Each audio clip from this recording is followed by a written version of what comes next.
So, here's what we want to do. Let's walk through, not walk through, all I want to do is get your guys,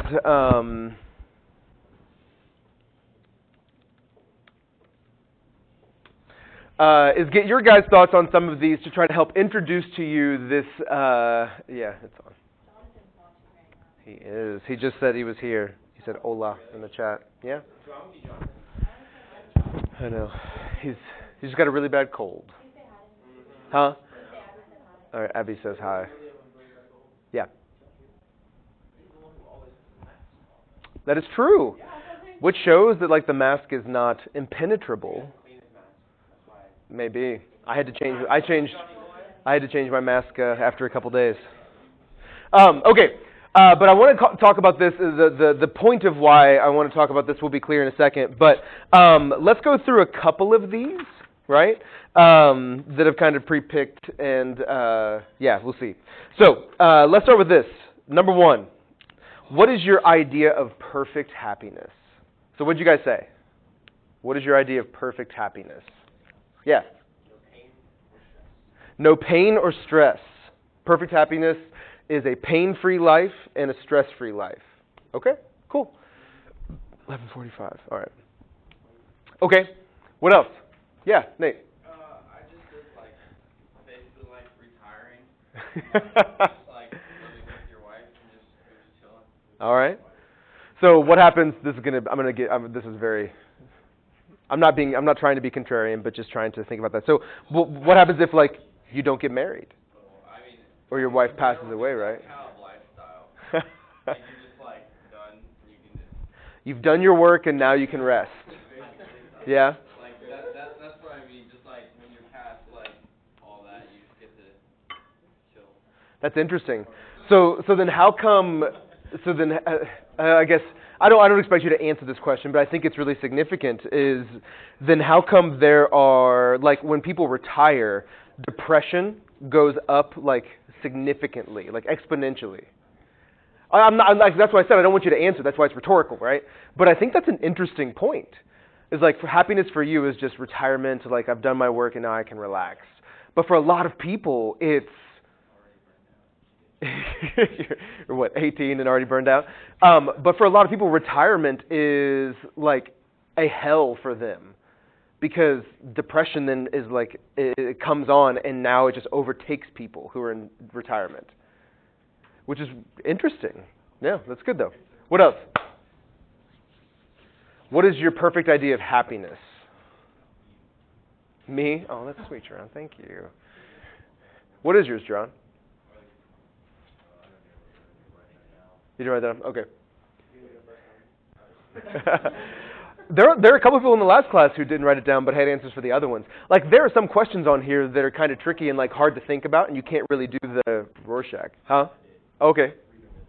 Freedom in life. That's a good one. Yeah.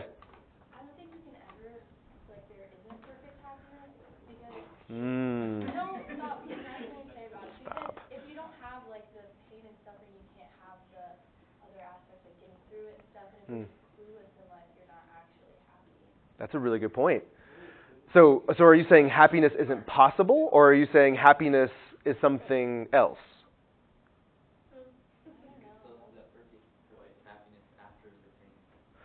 Or even amidst it. That's kind of what I was saying, with the whole That's a good point. thing. That's after all the pain and work. That's why I But after every painful event in your life comes a new one. You're never gonna have the time to just there's none. So then the question for me then, or the question that I think about then would be, okay, well, so it goes back to that first question because I don't think you answered it because other people were chiming in, which is great. So is happiness not something that is possible, or is it something that it includes all of the other stuff, or exists just in moments? I think it just exists in moments because, when you're suffering, you can have moments when you're happy, but you're not always going to be happy if you're suffering, even if that makes, I don't know. No, that's okay. That makes sense. This is the whole point of this, is to try to think about, what does this even mean by perfect happiness? For me, I put my kids growing up to be good people. I don't even know what that means. Like, it was the first thing that came to my mind, but like, what is a good person? Does it mean like loving Jesus? Okay, great. But there are people who love Jesus who aren't like good people. Does it just mean like not growing up to not, like my kids growing up to not be like sociopaths? That's a pretty low bar, but like also like what does that like great? I don't know. But like it's vague in that sense. So happiness, I think also like with this question is something that for you guys, whatever you put down now in 10 years, that might be different. Right? Like I would say in a year that'll probably be different.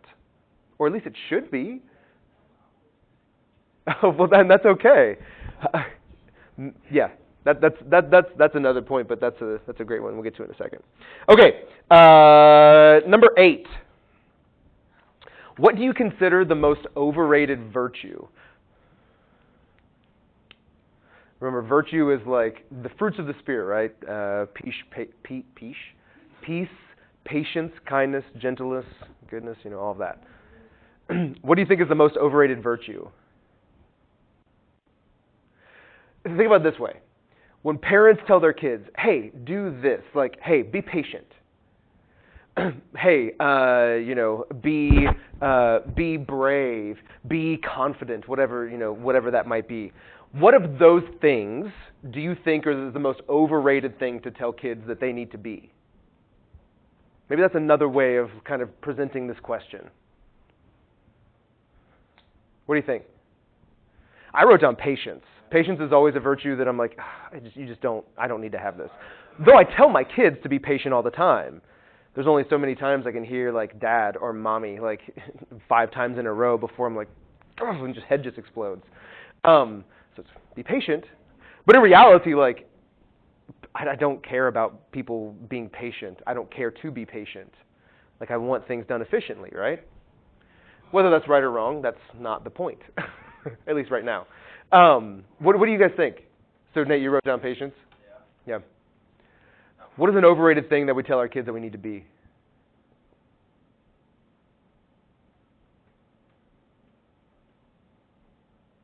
My patience is running thin. That was a joke. It's not. What'd you guys write down? Eli, what'd you write? I think I misinterpreted. That's okay. But being personable or like kind of an extrovert or something like that. Yeah, that's funny. Someone else in another class said that too. Yeah, I think to some degree it's like being fake a little bit to people. Mm. Like have a conversation with someone, but it's not like doesn't have a purpose to it really or anything like that. Yeah. I mean, I'm not much of an extrovert myself, so I mean, I only look for like relationships or conversations that actually have like a purpose or meaning to them. Yeah. So small talk is not your thing. Yeah. My wife would agree with you immensely. My wife, like the worst thing that you could ever do to my wife is try to like walk up to her and make small talk. Like, hey, it's great weather, huh? My wife just like cringes and like just rolls into herself where she's like, I need to get out of this as quickly as possible. Basically. Run. Okay. What else? Other virtues. I feel like I talk too much. So. Please, no one else is. Abby, what did you write? I think kindness. Kindness? A lot of times. No, not you. I just knew someone was gonna say that. Well, no, but like that's. No, because I agree. That's what I'm saying. Like, I knew someone. I agree.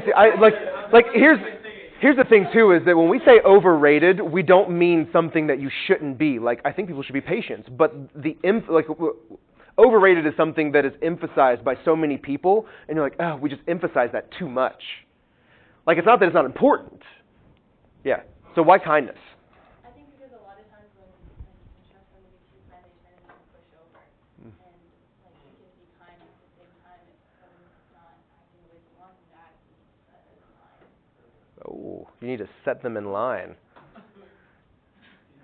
Just need to crack it. Get in line. No, but I agree with you. I would say that we have a misunderstanding of what it means to be kind in the sense of what you just said. Be kind to be a pushover.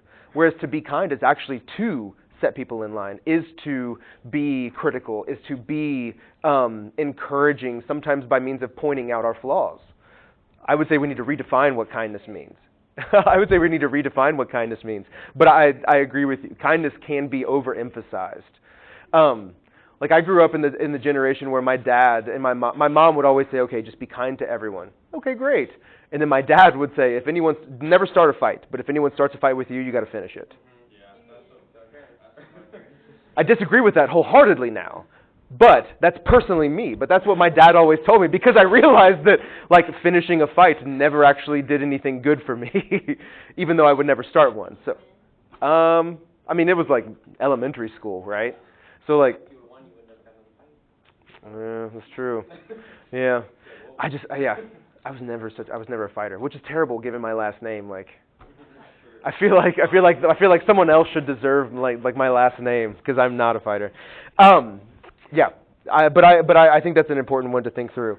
Okay, number 23. Number 23.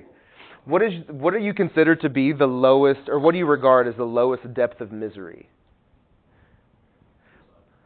Suicide? That's a good one, I think. I think that it's important to think through that. Like, obviously, like, suicide is such a complex thing. And people who commit suicide or who attempt suicide are not always necessarily miserable. Like chemical imbalances, like PTSD, stuff that is outside of their control. But I think that as a generalization, I mean, that's a really rough place to be in. Even if, like, the reason that people attempt that or do that might be, you know, loneliness, depression, whatever. Even though that means that might not mean that there isn't something to like focus on, but they can't see it at that moment. Like that's really awful. That's an awful place to be in. So yeah, I agree with you. Loneliness? Yeah. Regarded as the lowest depth of misery is loneliness. Isn't hell like no presence of God at all? Yeah.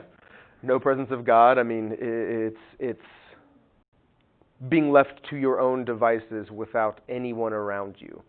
Yeah, that's good. Yeah, Nate. I said losing a child. I mean, obviously I haven't experienced that. But Well, no. I feel like that was just. Yeah, I mean that would be unbearable.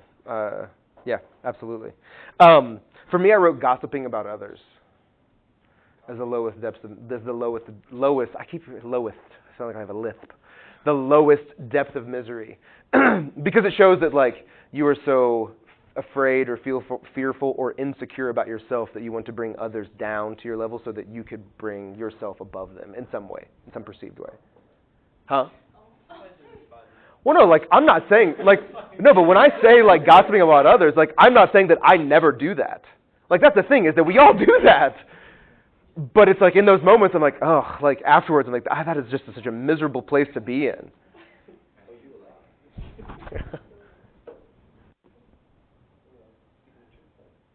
Okay. If this is going to be an issue, we'll have to put you down here and keep you back there. All right. Okay, let's do two more. Number 26. What do you most value in your friends? What is the thing that you most value in friends?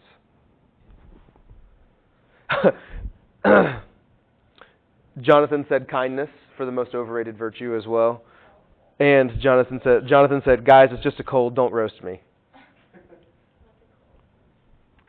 Huh? When we were talking about why Jonathan is out before. It's just a cold. What is the thing that you most value in friends? Sophie, what'd you say? I didn't have paper, but probably trust. Oh, you didn't have a paper? No, Oh, because you weren't here. Okay.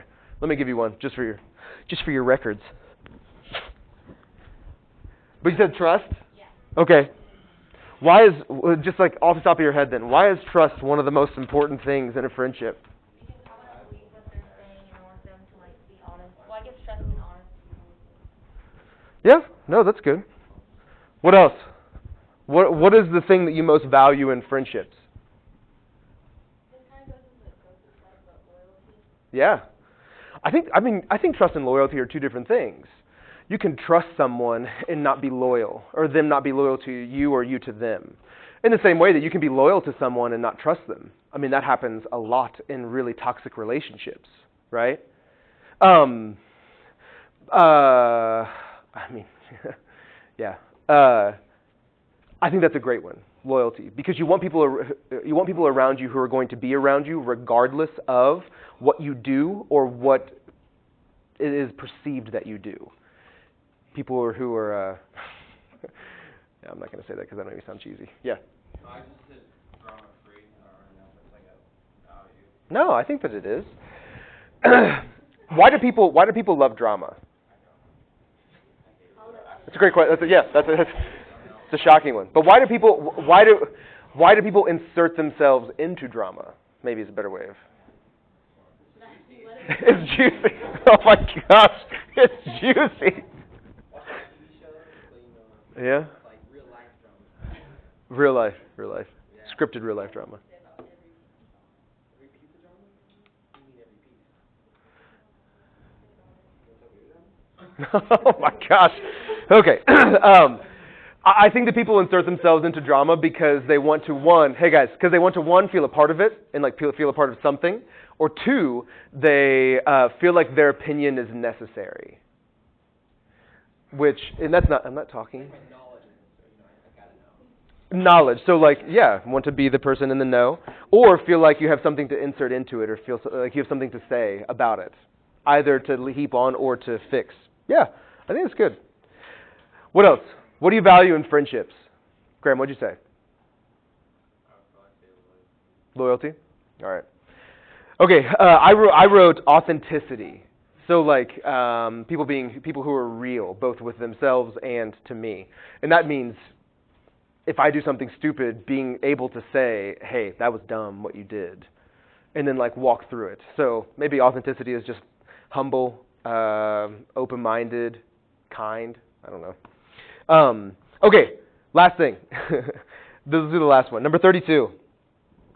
What is it that you most dislike? That's so big and broad and vague, but what is it that you most dislike? Yeah. And something is made to do something, and it has one purpose to serve, and it doesn't do it. Okay. So are you what are you thinking about? What's an example of that? Like electronics or Okay. Wi-Fi has one purpose to exist, and if it doesn't Yes. what it's supposed to do with that one. I think about our coffee maker busted this morning. It was that one thing. Literally, this is your sole purpose to existence is to just pour hot water through coffee grounds, and it didn't work. Yeah, that's a good one. Oh man, that's a good one. What else?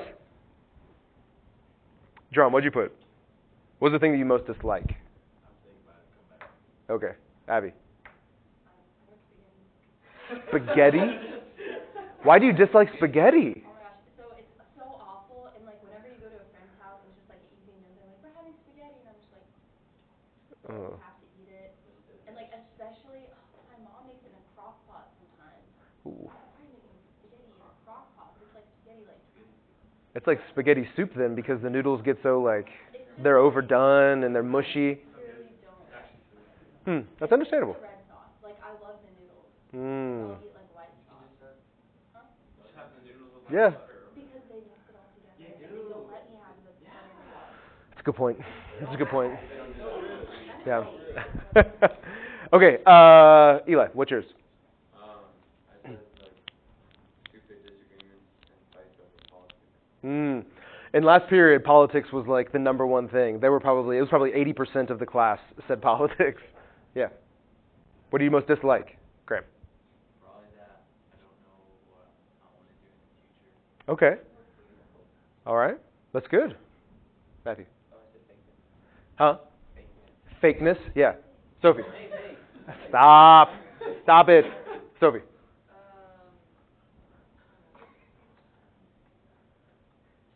Oh, I keep forgetting. You didn't give the paper. That's okay. That's okay. We'll come back to you. Try to think of something. Nate. I mean, the thing I most dislike, I said fish. I really don't like fish. That's okay. Yeah, I just don't like it. I mean, if it's fried, it's good. Yeah. If it's fish, I hate it. That's okay. It's so That's all right. What? To eat? I think it means to eat. No, fish are fine by themselves. They can do whatever they want, but To eat it. eating them Yeah. is horrible. That's okay. So I wrote I wrote a serious one and kind of a ridiculous one, but I wrote inauthenticity, so like people who are fake people. Like I just loathe that. I can't deal with people who, cause yeah. What? In your classes and in the hallways, can you point out people who are fake? So that's actually a really good question, Graham. I'm serious. Yes, I know immediately, like just from answers to this type of stuff, like who is just not being honest and who hasn't like thought through it. And I'm not like, oh, you, but like I make it my goal to try to help people like understand what it means to be authentic and to like really engage with stuff. My first 2 years, I would be able to point it out and just like, those are the people that I would never pick on and never talk to. And like, I was a terrible teacher my first 2 years here. Seriously. But now it's like, I can see that now I want people to like actually grow. I actually care more and I'm more kind, which is a shock. But yeah, you can. It's just, it's clear. But the other one was whenever I stub my toe. That is probably the thing that I most dislike in the world is when I stub my toe on something. Like immediately it's just, you want to burn the entire house down. It's awful. Yeah. Okay. All right. Shh. You can't win arguments against one. 2 is absolutely Eli politics. Yeah. And 3 is, I don't know, what's like beyond us. Yeah. So 2 of those things have to do for you with like knowledge or not knowing, right? Yeah, that's good. That's really good, John. Thanks for that. Okay, so here's the goal of this, is that the reason that I wanted to walk through this, and there are so many other questions and stuff like that, but is that I want you guys to think about what do your answers or your responses to these questions, how do they make you feel about yourself, right? Because I think that when I walk through mine, like it's honest and it's not great because like hold on, let me go back to it. What question is it? Number 11, which living person do you most despise? We're not going to share that. I learned my lesson in second period because that was a bad idea. Because it gets too personal for people. But here's the thing, is that all I care about is that you see that your answers to these reveal really 2 things, I think, about yourself, which they do for me every time I work through it and every time I answer these questions anew with each class. And that's number 1, that I'm pretty flawed. Like, there's a lot of stuff about me that it's like, I wish that wasn't true, but it is. Like, I wish that this person that I put down for who living person I most despise wasn't that, or I couldn't think of anyone. But I do. Or the idea of what value do you want in a friend? You know, honesty, great. I immediately think of 3 people that I used to be friends with that I'm not anymore because of dishonesty or inauthenticity. Like you immediately judge people when you think about this because you think of the opposite. So number 1, I think immediately it shows, like my answers show me that I am deeply flawed. But also that there is something like inside of me, or there is something that maybe isn't even inside me, but there's just like a potential there of like this greatness, that I have the potential or the opportunity or the possibility of being better than I am. Because my answer to like, what is your idea of perfect happiness? My kids growing up to be good people. What are the things that you most like about yourself? Like the positive questions of this show that there is something there that is worth fighting for within you. So it's not this like really deep cynicism with myself to where like I just suck and I have no hope. But there are these things that I know that need to be better about me and that I want to be better. But what is it that makes me want that? Well, it's the fact that I am deeply flawed, but also, and I have this inherent value. Let's write valuable. This is something that Pascal, the reading for this week that the response is due on Friday, right, really emphasizes and highlights. And in it he says this. So this is in the reading. He says, man's greatness, or man's value, comes from knowing he is wretched. Man's greatness or value comes from knowing he is wretched. I'll just stop it there because the second part of that is really confusing. This is something that we refer to within theology, Christianity, as the duality of man. This is really important. Because it says Pascal from the 5th century, 6th century on, has illustrated and really put forth this idea that it does not matter who you are. If you're human, you are wretched and you are significant. You're great. You have value. So there's this like negative side and positive side to all of us. That's why it's called the duality of man. We as humans, not just a Christian idea, but as humans, are split in two, and we have both of these realities. A biblical example of this is Paul in Romans 7. Illustrates this duality perfectly when he says things like, the thing that I should do, I know what to do, I don't do that. But the very thing that I do is the thing that I know that I shouldn't do. I know. I said do. That passage, Romans 7, specifically verses 17 through 25, illustrate this duality perfectly. Because we know what to do, but we also don't do it. Well, how do we know how to get better? Well, first things first is acknowledging that we aren't perfect. This is what's called self-awareness.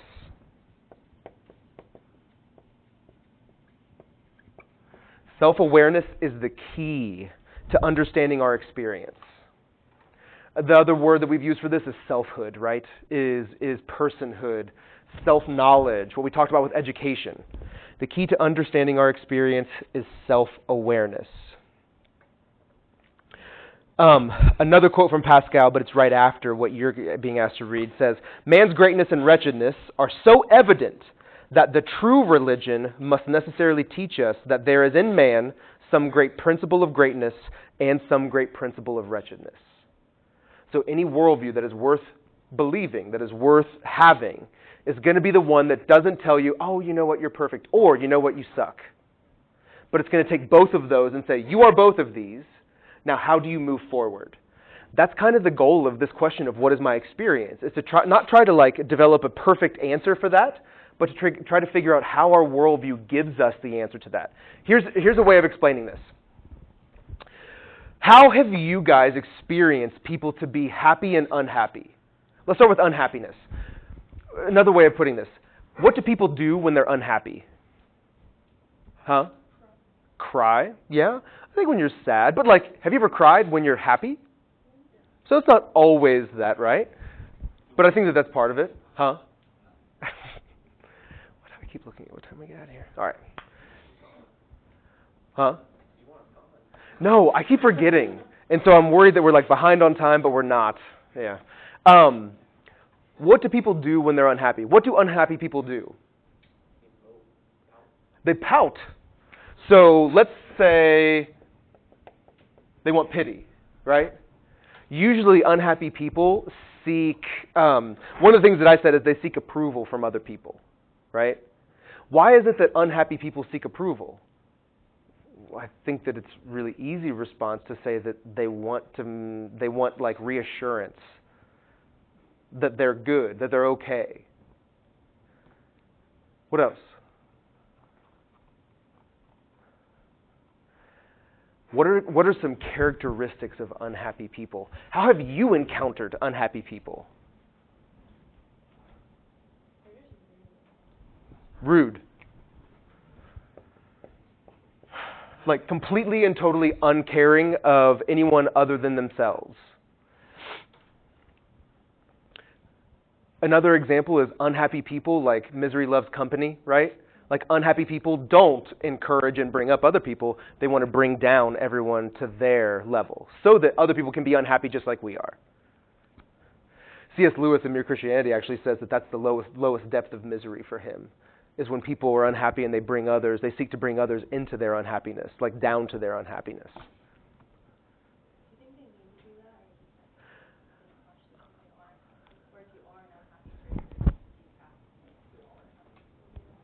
I don't think all unhappy people do that. I don't want to speak in generalizations in that sense, but I think that is a characteristic of unhappy people. Because if you're happy, you can still be unhappy in the moment, but be happy. Does that make sense? To where I might be sad in this moment, but I don't want to bring everyone else down to my sadness. I just want people to maybe acknowledge it, or maybe other people to encourage me to get out of that, right? So it's different than saying I want pity. And it's different than saying, I want to bring everyone else down to me. but happy people might just start by acknowledging their unhappiness. I think that unhappy people are unable to acknowledge their unhappiness. But happy people might be able to acknowledge their happiness and when they're unhappy. Does that difference make sense? It's like people who are unhappy and become like really apathetic about the world, like just stop caring. Someone in another class said unhappy people are numb, right? That's what apathy is, like a lack of pathos, a lack of passions. You just stop caring. It's really hard to break out of that. It's because you don't really even acknowledge that you're unhappy. You just become like, oh, this is the way that it is. Like the world sucks and that's it, right? So I think that unhappiness is something that is much more significant than what we even give it credit for. So yeah, these are good. What about happy people? What do happy people do? Yeah. They laugh, sure. What else?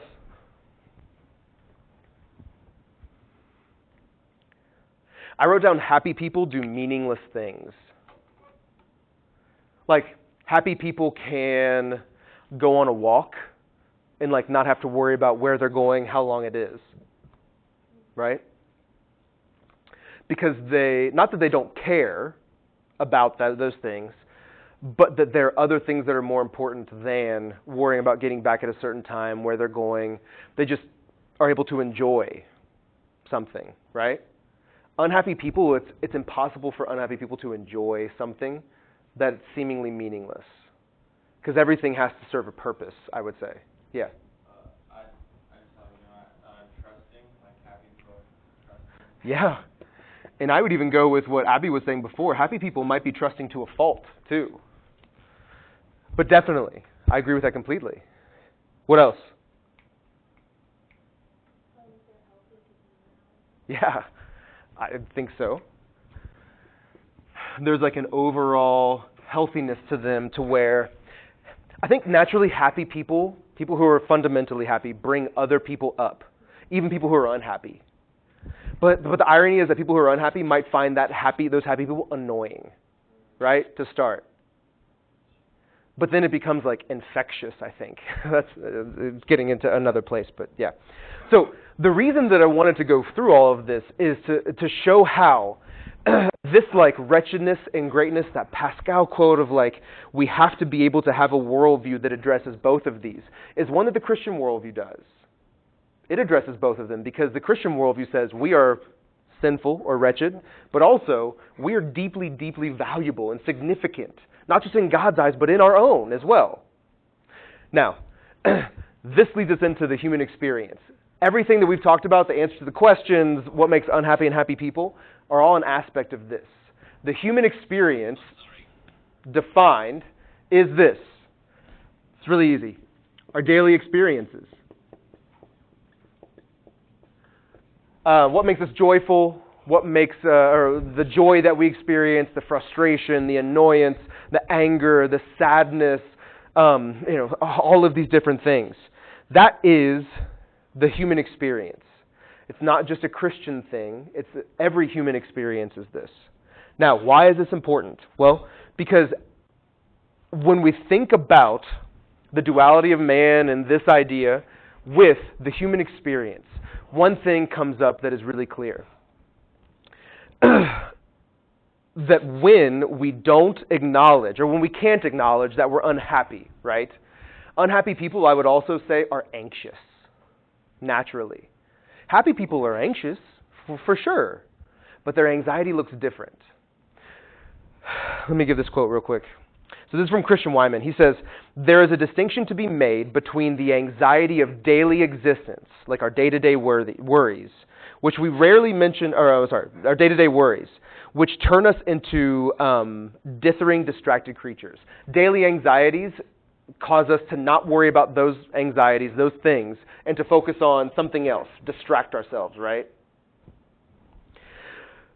But happy people, these people who have this anxiety of existence, not of our day-to-day existence, but of existence as a whole. People who ask these questions like, why am I here? What am I doing? What's my purpose? Who am I? Those, according to Christian Wyman, they reveal to us our souls. They reveal to us more about who we are. So anxiety is a byproduct of living as a human, knowing that we have this Romans 7 picture of life where we're deeply flawed, but also we're deeply valuable. Because those two things are always like butting heads in our life. The way that reveals itself is that there's two different types of anxiety. One that produces distraction, which is the bad one, and one that produces what we'll call longing. Longing is the most important word that you will be able to grab from this topic, all right? Human longing comes from this duality of knowing. It begins here, right? Knowing, realizing that we're unhappy, and how do we get out of that? That's what longing is. Longing is knowing that I don't have the answer to that question of why do I exist, but I go to a job that's 40 hours a week in a cubicle, but I hate it. What else is there? What do I actually want in life? That's what longing really is. So here's my thesis for this knowledge topic, all right? Human longing reveals a transcendent reality, so something outside of ourselves, right? Or outside of this world, centered on a personal being. We will kind of unpack this as the week goes on. So hopefully by the end of the week, this will become clear as to what we're talking about. But number one, we have to recognize that this is not just a Christian thing, but like historically, the human consensus is that our experience is one of searching, right? Is one of searching. Man is by ourselves incapable of knowing everything and who we are and what our experience is, but we're also incapable of desiring not to know. So we're stuck again in this tension. I can't know everything about my experience. I can't have all of the answers. So like when we suffer, we can't have the answer behind the why.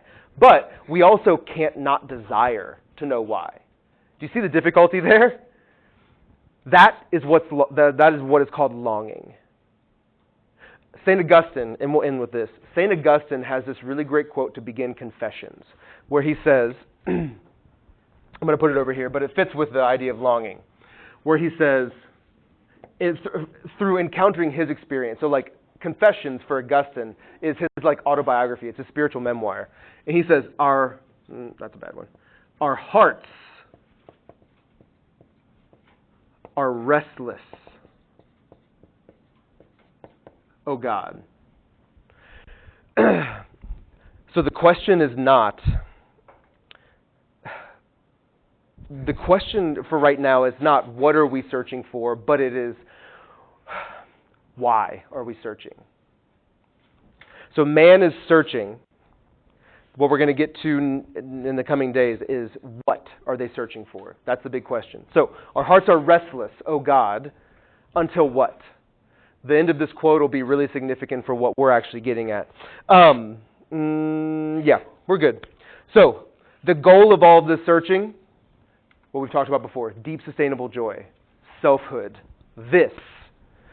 Because if we find ourselves in this bubble of longing, how do we break out of that? If we find ourselves in this unhappiness, how do we break out of that?